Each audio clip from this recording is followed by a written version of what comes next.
वाला मुझे बताइए, ताकि हमारी ऑडियंस को कुछ फायदा हो सके आपसे आज इस पॉडकास्ट के जरिए। तो मैं अभी एक्यूरेसी के ऊपर नहीं काम कर रहा हूँ, मैं रिस्क टू रिवॉर्ड के ऊपर ज्यादा काम करता हूँ, क्योंकि मेरा ये मानना है कि मार्केट आपसे पैसा लेगी, अगर हम उसको कम करने का कोशिश करें तो वो जर्नी में अगर निकल जाएंगे तो फिर इन द एंड में आप फंस जाते हैं कि नहीं, आप परफेक्ट सेटअप ढूंढने निकलते हो और एंड में कुछ मिलता नहीं है। तो मैं ये मानता हूँ कि नहीं, मैं ये मान चुका हूँ मार्केट पैसे लेगा और मैं रेडी हूँ देने के लिए, लेकिन जब मैं रिटर्न लूंगा उससे बड़ा अमाउंट लूंगा। तो मैं रिस्क टू रिवॉर्ड पे काम करता हूँ और जनरली मेरा जो टारगेट रहता है वो 700 to 1000 point in bank Nifty रहता है। इतना पॉइंट्स मुझे चाहिए। बाइंग में या सेलिंग में? सेलिंग में। अगर मैं बाइंग किया हूँ तो कुछ नहीं तो 350 से 400 पॉइंट मुझे चाहिए। तो ये आप हफ्ते का बता रहे हैं या मंथली बता रहे हैं? ये मैं बता रहा हूँ एक ट्रेड का, मतलब लेट्स से मैंने ट्रेड इनिशिएट किया है 100, 150, 200 पॉइंट अगर मैं रिस्क रखा हूँ तो मुझे कुछ नहीं तो 800 to 1000 पॉइंट इसके अंदर मैं टारगेट रहता है। इसका मतलब आप इन द मनी बेचते हैं? मैं in the money option selling में बेचता हूँ, क्योंकि 1000 रुपए की होगी तभी तो वो आपको 800-900 पॉइंट दे पाएगी, जो होगी 100 में तो वो कैसे नहीं दे पाएगा। हाँ। तो इसका मतलब आप प्रचंड रूप से डायरेक्शन का ज्ञान रखते हुए तब आप ट्रेड लेते हैं? मैं मानता हूँ कि नहीं, मार्केट डायरेक्शनल पकड़ती है, 2-3 बार करेक्ट मतलब रॉन्ग होते हैं चलेगा, एक बार करेक्ट होके तो बड़ा पैसा बन जाता है, फिर आप लोग उसी को रिपीटेटिव हम लोग करते रहते हैं। तो बस बात ये है कि नहीं, मुझे ये 100% नहीं होता है कि नहीं यही ट्रेड चलने वाला है, बट आई नो कि नहीं इसमें से 10 ट्रेड अगर लूंगा तो एक ट्रेड या 2 ट्रेड चल जाएंगे, तो उसके लिए रिस्क टू रिवॉर्ड में मेरा काम हो जाता है। तो यानी 200 पॉइंट का लॉस और 800 से 1000 पॉइंट का प्रॉफिट, हाँ। इस स्ट्रेटजी पे आप काम करते हैं? करेक्ट। सवाल फिर मैं घुमा के वही पूछता हूं कि ये कैसे डिसाइड करते हैं कि 1000 रुपए वाली कॉल बेचनी है या 1000 वाली पुट बेचनी है, या उसे इस डायरेक्शन को पकड़ना है? ये डायरेक्शन ही तो पकड़ना सबसे मुश्किल काम है। ये एक्चुअली सबसे इजी है, क्यों मैं बता रहा हूँ, there is a certain limit, let's say कि नहीं 2-4 कंडीशन मार्केट के अंदर बनती है, उससे ज्यादा नहीं बनती। पहला है कंटिन्यूस मोमेंटम, जैसे डेली चार्ट में 2-3 दिन ग्रीन बना, ये डेली चार्ट के अंदर 2-3 दिन साइडवेज गया, या फिर डेली चार्ट्स के अंदर मार्केट नीचे आके क्लोज किया, 1-2 दिन ट्रेंडिंग रहा। तो मेरा बस ये फाइंड आउट करना रहता है कहाँ पे थोड़ा सा कंजेशन बना हुआ है, मार्केट साइडवेज गया है, क्योंकि अगर फटेगा तो हो सकता है यहाँ तक। साथ से फाइंड आउट करना रहता है कहाँ पे थोड़ा सा कंजेशन बना हुआ है, मार्केट साइडवेज गया है, क्योंकि अगर फटेगा तो हो सकता है यहाँ तक 700-800 पॉइंट डायरेक्शनल चला जाए, या फिर मार्केट 4-5 दिन कंटिन्यू जा चुका है और वहां से कुछ अगर टॉप से सिग्नल दिख रहा है सेलिंग का, या फिर जैसे टॉप में कुछ मिल रहा है, तो मैं थोड़ा सा टारगेट बढ़ा कर लेता हूँ। जैसे अभी मार्केट टॉप में है तो मैं पी के साइड में टारगेट बढ़ा नहीं रखूंगा, क्योंकि मार्केट ऑलरेडी टॉप में है। तो मैं अगर वहां से गिरना कुछ नेगेटिव स्टार्ट किया तो मैं टारगेट 1000 के मैं 1200-1300 पॉइंट भी रख लूंगा ये सोचकर, या फिर मैं सोचता हूँ कि नहीं, लेट्स से 1000 पॉइंट में शॉर्ट किया, 500 रुपए आ गया फेवर में, फिर मैंने उसको रोल ओवर करके फिर से दूर का 1000 बेच दिया। मैं इसको करता हूँ। तो डिपेंड कि नहीं वो कौन से कंडीशन पे है मार्केट। अभी ऑल टाइम हाई पे आसपास जाएगा निफ्टी या बैंक निफ्टी अगर फिर से गया, उसके बाद मेरा ये प्लान होगा जब भी नेगेटिव आएगा मैं थोड़ा बड़ा टारगेट प्लान करूँ, क्योंकि क्या होता है जब ऊपर जाता है मार्केट, लोग प्रॉफिट बुकिंग जब करते हैं इट विल फॉल शार्पली, तो 1500 पॉइंट अगर मेरे अकाउंट में आ गया फिर मुझे 2-3 महीने के लिए टेंशन नहीं है।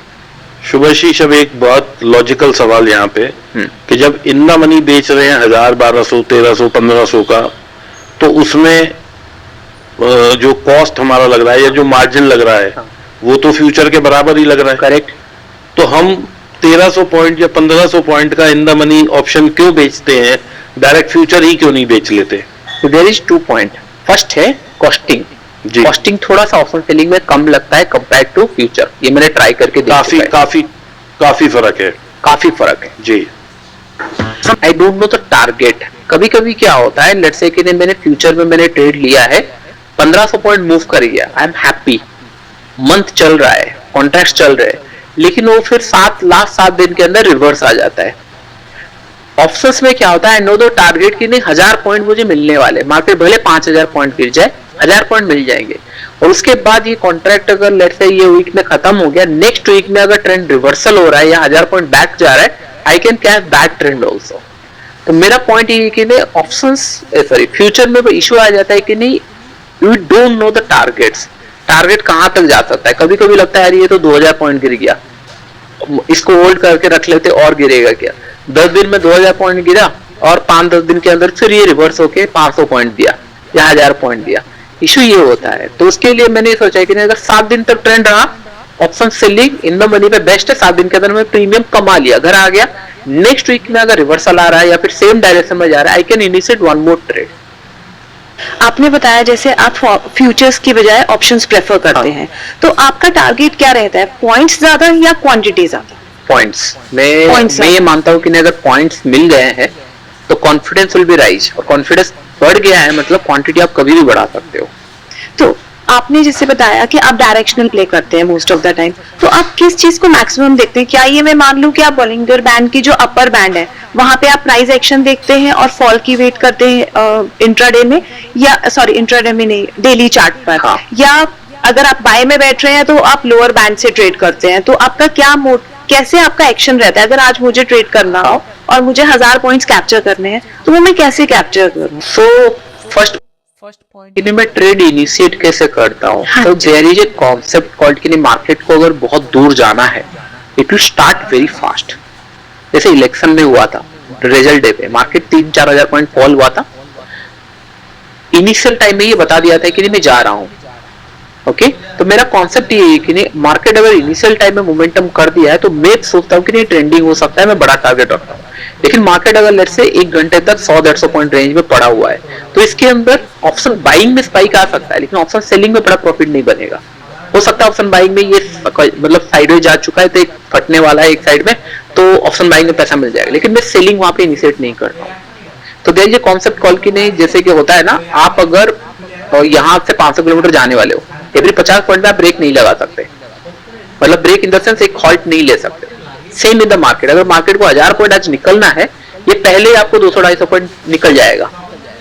That's the first intention market का कि नहीं आज मोमेंटम होने वाला। जैसे लास्ट फ्राइडे का भी हुआ था, आप अगर देखोगे पहले 10-15 मिनट में ही वो 100-150 पॉइंट भाग चुका था, निफ्टी बैंक निफ्टी दोनों भाग चुके थे। उसके बाद डे एंड तक वो हाई पे बना रहा, मतलब ऊपर जाता रहा। इसका मतलब कि इनिशियल मोमेंटम में कैच करने की कोशिश करता हूँ कि नहीं, हाँ अगर ये मिल गया, हाथ में आ गया, तो फिर इसको राइड करके रखना है एंड तक। जैसे यहाँ से स्टार्ट हुआ मेरा, फ्राइडे को अगर पोजीशन बना लूंगा, पी अगर शॉर्ट किया हूँ, तो फिर नेक्स्ट वीक तक मैं इसको होल्ड कर लूंगा। Let it break the Friday's initial momentum first. अगर ब्रेक हो गया दैट्स ए सेल, अगर नहीं ब्रेक किया तो फिर मैं नेक्स्ट वीक तक चला जाता हूँ कि नहीं हाँ ये पैसा मिल गया, नेक्स्ट वीक और एक बार रोल ओवर कर देता हूँ, या फिर इसको क्लोज करके नया कुछ अगर मोमेंटम दिख रहा है। तो मेरा पहला पॉइंट ये होता है मोमेंटम एरिया। 3 मोमेंटम एरिया रहते हैं, एक इनिशियल मोमेंटम रहता है, एक रहता है रेंज ब्रेकआउट रहता है कि नहीं कंजेशन बना ब्रेकआउट दिया, और एक मोमेंटम रहता है पैटर्न के ऊपर कि नहीं एक पैटर्न बना है, पैटर्न ब्रेकआउट दे रहा है। तो ये 3 मोमेंटम को बार बार देखता रहता हूँ कि नहीं ये कहाँ बन रहे हैं। बैंक निफ्टी में जब भी बनता है मैं वहां पे ट्रेड इनिशिएट करता हूँ, स्टॉप लॉस रिमेन से मतलब छोटा सा, एंड टारगेट्स 800 से 1000 रुपए।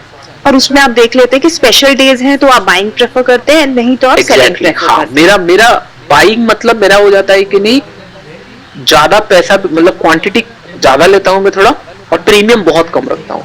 जैसे 20-30 रुपए, क्योंकि 20-30 रुपए प्रीमियम में इसीलिए बैंक निफ्टी में रखता हूँ क्योंकि ये प्रीमियम में ऑप्शन सेलर अभी कंफर्टेबली बैठा हुआ है सेल करके। अगर ये 40-50 चला गया, सबसे पहले डरना उसका स्टार्ट होगा। The moment it will hit 100 right, ये फिर आपको और 100-150 पॉइंट दे ही देता है, क्योंकि उन लोग अपना पोजीशन स्क्वायर अप करते हैं, शॉर्ट कवरिंग आती है। मैं बस उसी मोमेंटम के लिए वेट करता हूँ। मैं 20 का 40 के लिए नहीं वेट करता, मैं 20 का 200, 250, 300 के लिए वेट करता हूँ। सो दैट क्या होगा, जितने लोग फंसे हैं, ऑप्शन सेलर फंसा है तो फिर मुझे बाइंग में बहुत अच्छा पैसा मिलेगा।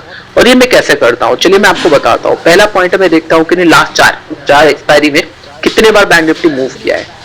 अगर 4 एक्सपायरी में बैंक निफ्टी बाइंग के साइड मूव नहीं किया, या मतलब पैसा दिया ही नहीं, मतलब 200-300 पॉइंट साइडवेज होके every option seller is happy, मेरा ये ट्रेड इनिशिएट होना स्टार्ट हो जाता है कि नहीं हाँ ये एक्सपायरी हो सकता है, एक बड़ा मोमेंटम देगा, प्रोबेबिलिटी, हाँ प्रोबेबिलिटी वाइज बड़ा मोमेंटम, मैं फिर ऑप्शन बाई करना स्टार्ट कर देता हूँ। ऐसे करके 2-3 एक्सपायरी में एक एक्सपायरी मिल जाता है।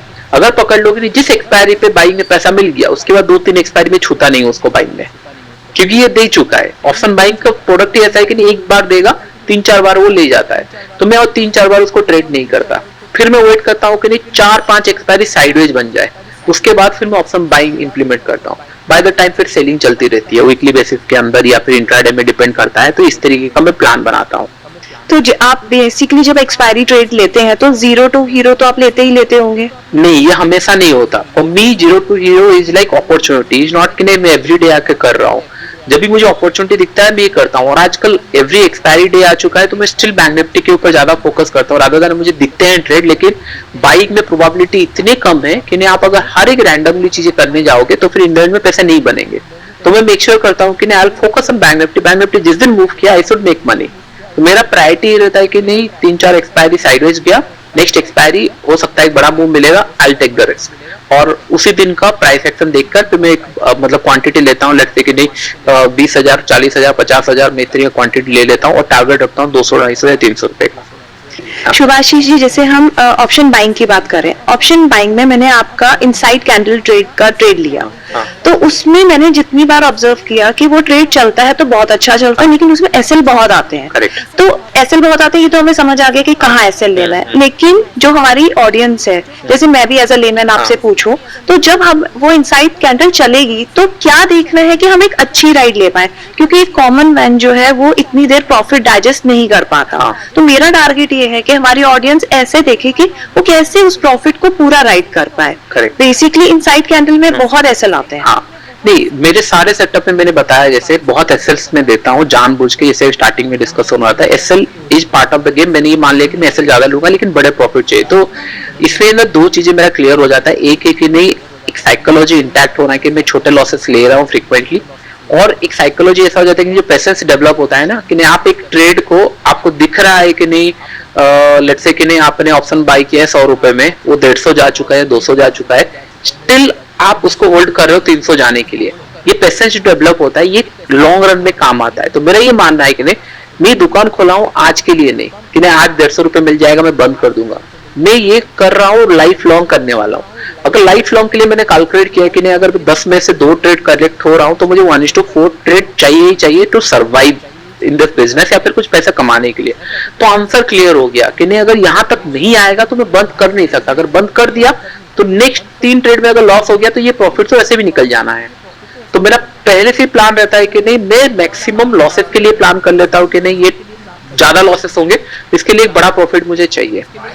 हाँ, तो इनसाइड कैंडल में आपका कहना ही है कि जब भी राइड ले हम 1:4 की लें। 1:4 मिनिमम 1:4 तो होना ही चाहिए मेरे ख्याल से, क्योंकि अभी इनसाइड कैंडल बनता है ऐसे ही कि नहीं मार्केट पॉज हुआ है। अगर वो सच में जाने वाला है तो फिर बड़ा टारगेट के लिए प्लान होना चाहिए, और बाय डिफॉल्ट बड़े टारगेट प्लान होते हैं, इसीलिए इन्वेस्टर पैसा कमाता है क्योंकि उनके टारगेट्स बड़े रहते हैं, 10 टाइम, 5 टाइम, 6 टाइम। तो हम लोग एज ए ट्रेडर छोटा सा अगर एसएल दिए तो फिर व्हाई नॉट, प्रैक्टिस तो हो सकता है। अगर आप 4 का सोचेंगे तो 3 तक तो बैठे रहोगे, 2 तक तो बैठेंगे, तब धीरे धीरे मार्केट, हाँ तो तब मार्केट सिखा देगा आपको। फिर ফেসবুক পাশে আছে সব সরকারি পরীক্ষার মক টেস্ট, যা থেকে প্রশ্ন সরাসরি পরীক্ষায় আসে। এখন পাস দিয়ে করবে প্রত্যেক এক্সাম পাস।